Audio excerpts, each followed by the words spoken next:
Would you please state your name for me? My name is Jeanette Smith. What year was you born, Miss Smith? I was born January the 1st, 1940. In what county? I was born in Jones County, Mississippi. So, the name of the city.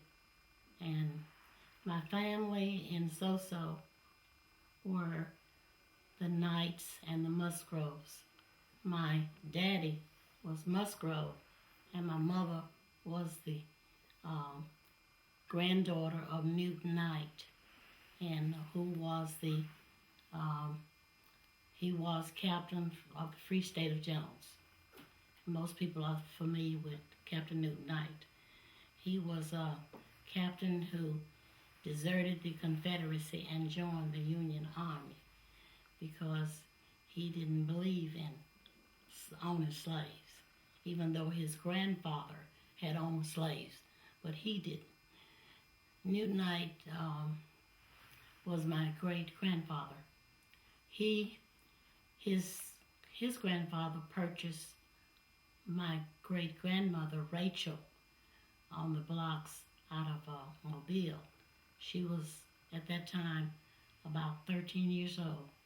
She had two mixed children, they call them mulatto, when his grandfather bought her. Their land was on the edge of Jones County and Jasper County. Newt Knight, when he purchased, his grandfather purchased Rachel, his grandfather gave him Rachel. He had a relationship with Rachel, and out of that relationship, they had about 7 children. My grandfather, Henry Knight, was one of those children, and that was my mother's father.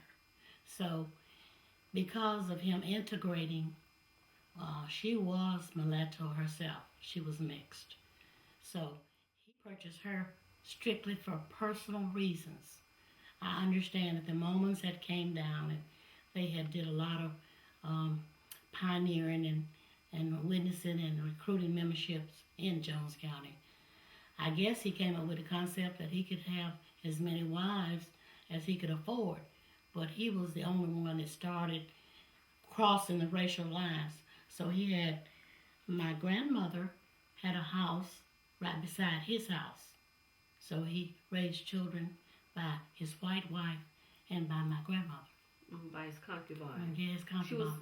But she was a slave. She was a slave. She was his property. So it's just amazing when you think about things like that and think about how people became mixed and how they can have hatred when actually they don't know who their own relatives are. Do you remember Rachel? Can you recall her? No, she passed early, and before I was even born. They said she died because she had too many children. And I don't even remember my grandmother and my grandfather. They died before I was born. So there are a lot of books that have been written about our family. And just recently, my cousin has written a book about Rachel's children. And it is wonderful to get the other side of the story, where you trace the genealogy and you know exactly, where you come from. The difference about Newt's children by Rachel, they were on the birth certificate that he was the father. And he gave her about 180 acres of land. Her land was up there by the other children's land. He also, when he bore those children by her, the 2 children that she came with and his own white children, he had them to marry each other, try to keep, as you could keep breeding more white into, the black would run out. So that was just cousins marrying cousins, and we were called the white Negro.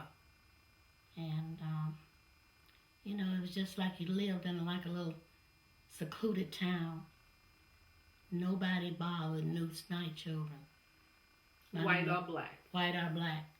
He was one of the most powerful men in the county. That's why he wanted to have his own county. He wanted to declare Jones County to be Free State of Jones. He wanted to succeed from the other parts of the South. He wanted his own county. What do you think his purpose for that was? I don't think he believed in slavery. He wanted interracial relationships? I don't think he believed in slavery. He didn't believe, the way the South was doing. He just thought that the concept of sharecropping, as you're talking about now, that it could be done and people could work for their living and eventually own their own land. And this was after the slaves were freed. So I think he has so many different ideas about things. He just didn't think that there should be anybody, any preference over white marry white and black marry black and that kind of thing. And that's why he wanted to form his own state.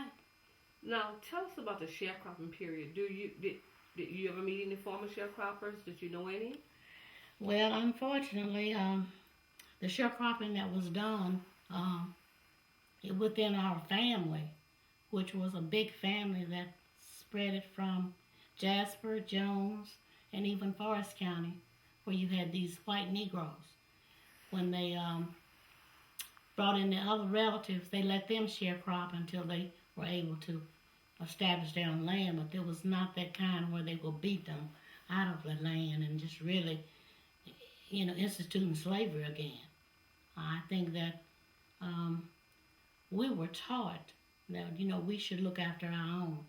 We should make sure that they had homes and they were independent and they would be able to take care of themselves. So this was a darker family members in your family, right. And you always taught to look after them and to make sure. Because, see, if you came from my mother's side, the Knights, that's why if your skin wasn't the right color, they didn't own you either.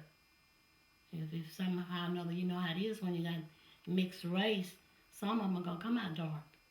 But so if they came out dark, what happened? They just, most of them leave or moved away.